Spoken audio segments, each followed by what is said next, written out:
Hello, everyone. Welcome back.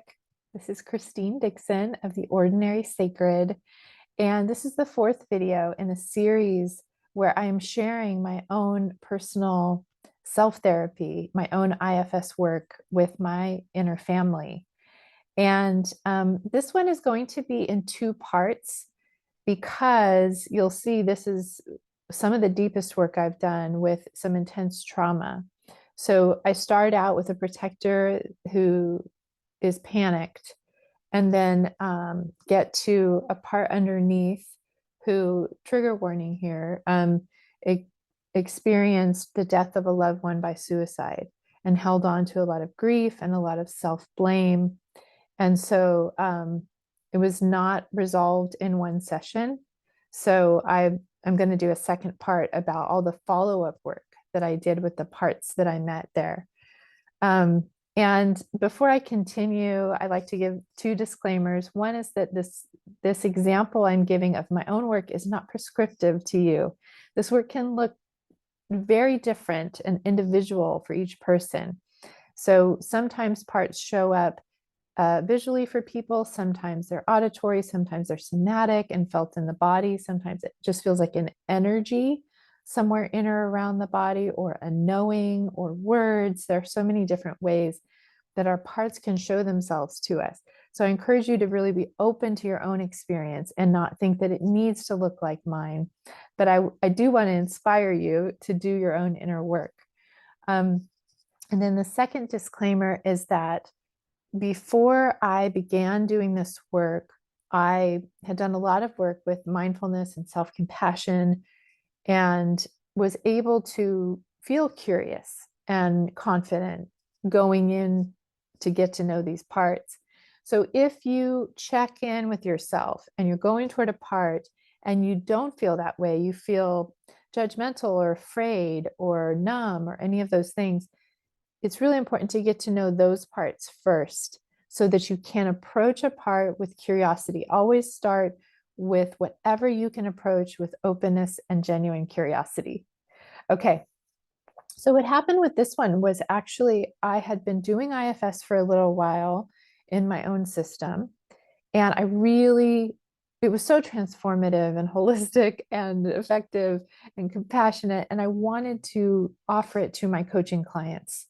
But every time I would think about trying to use it with my coaching clients, because I knew it would go deep to roots, right?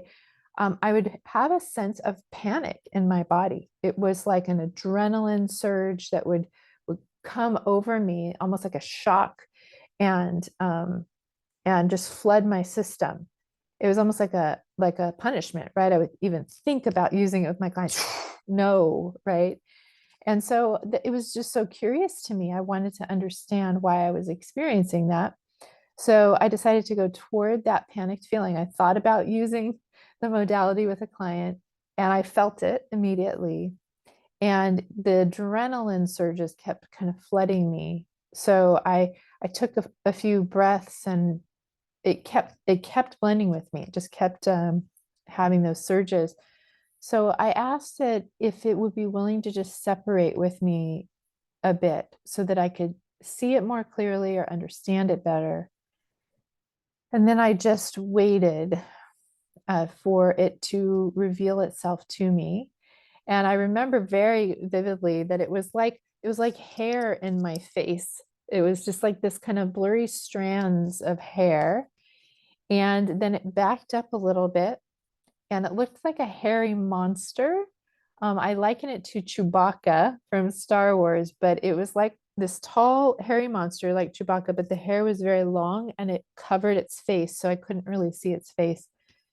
And I just said, what would you like me to know? And then waited for an answer to come from the part.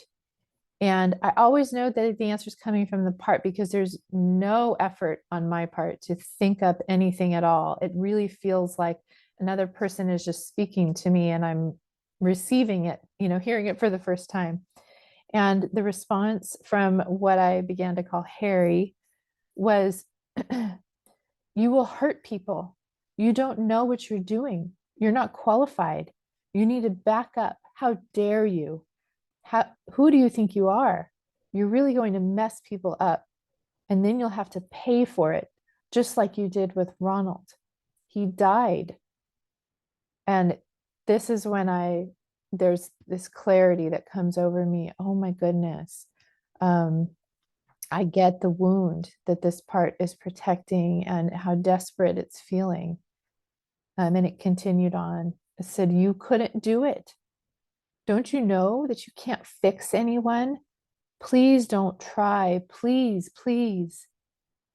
And this part had very desperate energy. This is a really common theme for a lot of my protectors. They have a very desperate, urgent, angsty energy of like, I have to do this or else. It's very life or death, really. And there's this part was very much like that. So again, I'm in self, and so I'm just going with my own curiosity toward the part. And so I asked, do you think that I'm responsible for Ronald's death? And the part said, no, it's not your fault, but you tried so hard to save him. You thought you could, and that's what made the pain much more, yet it didn't work. And then you felt like such a failure, and then it said, I don't blame you, but you blame yourself.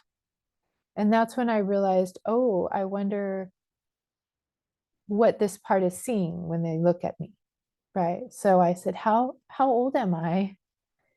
And at this point, I sensed like 35 or 36, but it was not clear. And I immediately experienced this very strong, painful wave of emotion go through my body. And I said, oh my, so much pain, so much pain. It was very, very overwhelming to my system. So I realized, I think this is the presence of that exile that holds that pain trying to come through. So I turned toward that and I said, can you step back just for a moment?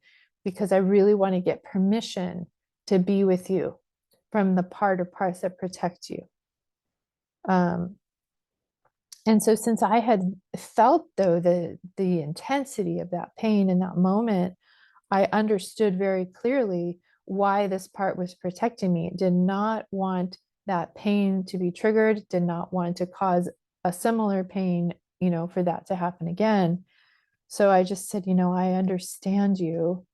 I understand why you're trying to protect me from this pain. It's a lot. There's so much pain, and I'm so sorry. What a huge burden to carry, to hold back such floodgates. I'm truly so sorry. I understand the pain, and I will not let it overtake me. I will ask the exile, the part that holds this pain, to step back in exchange for my attention. Will you let me try to speak to her? And Harry said yes. I think he sensed I was in self, that I wasn't afraid of the pain. I had courage, and I had deep compassion and appreciation for him. So he gave permission. And then the image was extremely clear. I was in the bedroom where I was right after I received the news of my first husband's death. I was 36 years old. And the pain was really came back again, like really, really strong. And I said, oh God, oh God, oh God, oh God. It was very, very hard to handle that much pain. So I asked the part again, can you please unblend with me just a little bit so that I can see you more fully? And I immediately felt a release of the intensity of the pain. And then I saw my 36-year-old self lying on the bed, just hyperventilating and crying. And again, I'm just following my impulse as the self, whatever I feel impelled to do. And so I went and I lied down next to her in the bed, and just to let her know she wasn't alone. And I was just offering my compassionate presence because I saw that the pain was so powerful that there was really nothing I could do but be with her. And then eventually I got up and I got cold and hot compresses for her face because I knew that her face was extremely sore and in pain from crying so much. I knew she was feeling shock just from observing her, and having been there, right? I knew she was feeling shock and horror, disbelief, and gut-wrenching sadness. So I saw that she was having a hard time breathing. So a common thing that I realize now that I do with parts is to co-regulate their breathing. So I'm just there with them, maybe holding them or next to them, and breathing deeply to co-regulate with them. And then I began to rub her back.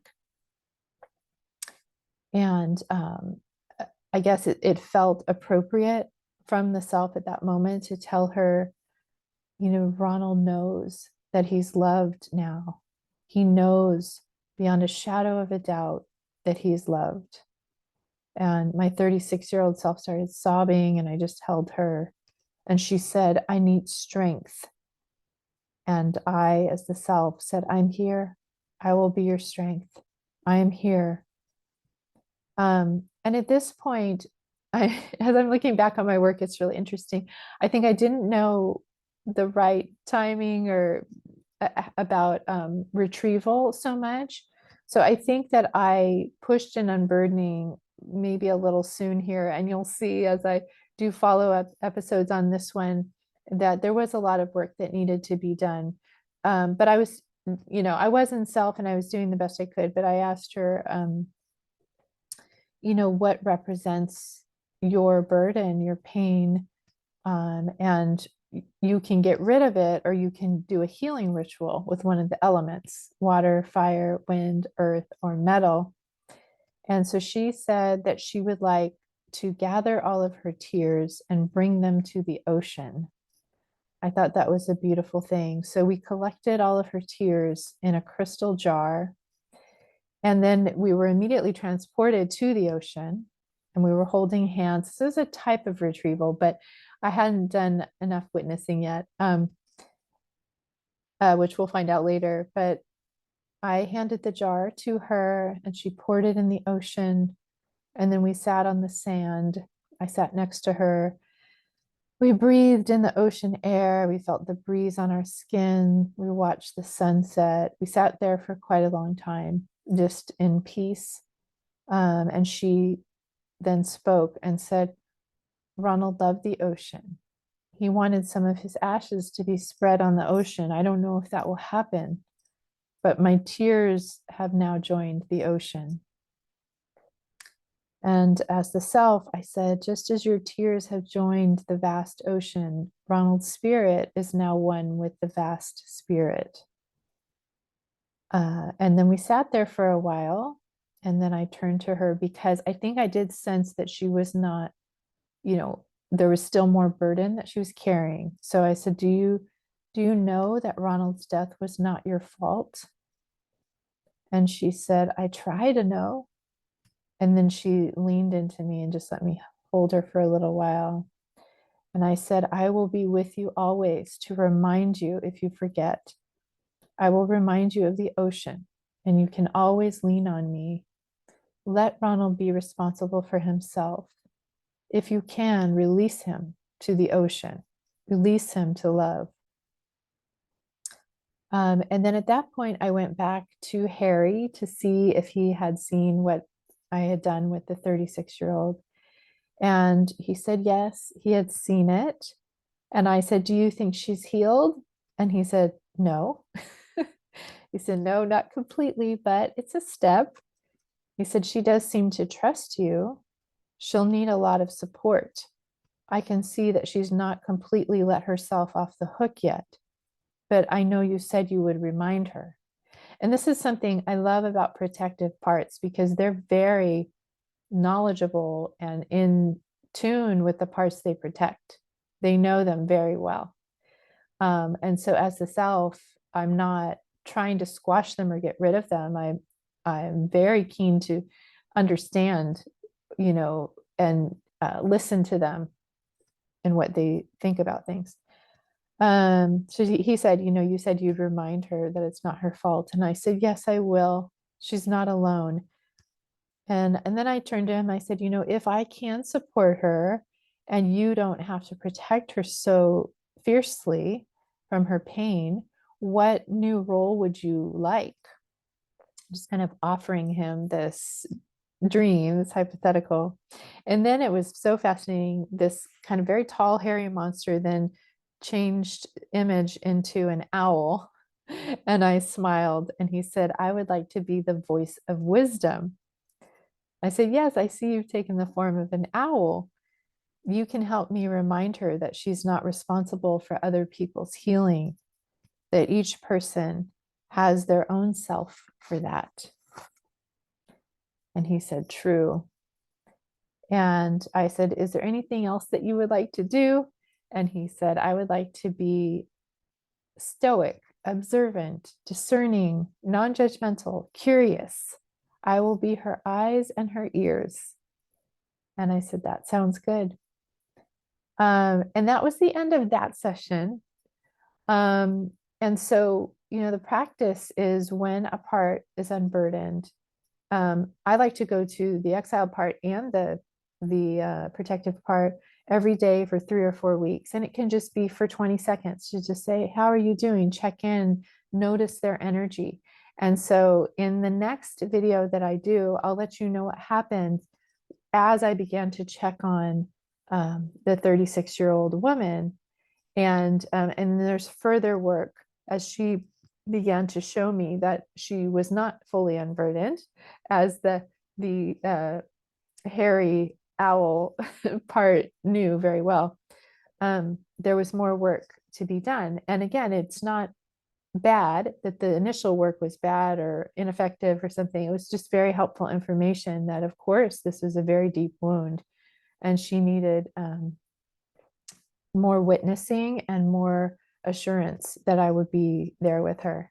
And you'll see there's another part also that comes in that's blocking the way. So stay tuned for that. And if you have any questions or comments about the work that I'm sharing, please feel free to leave them in the comments.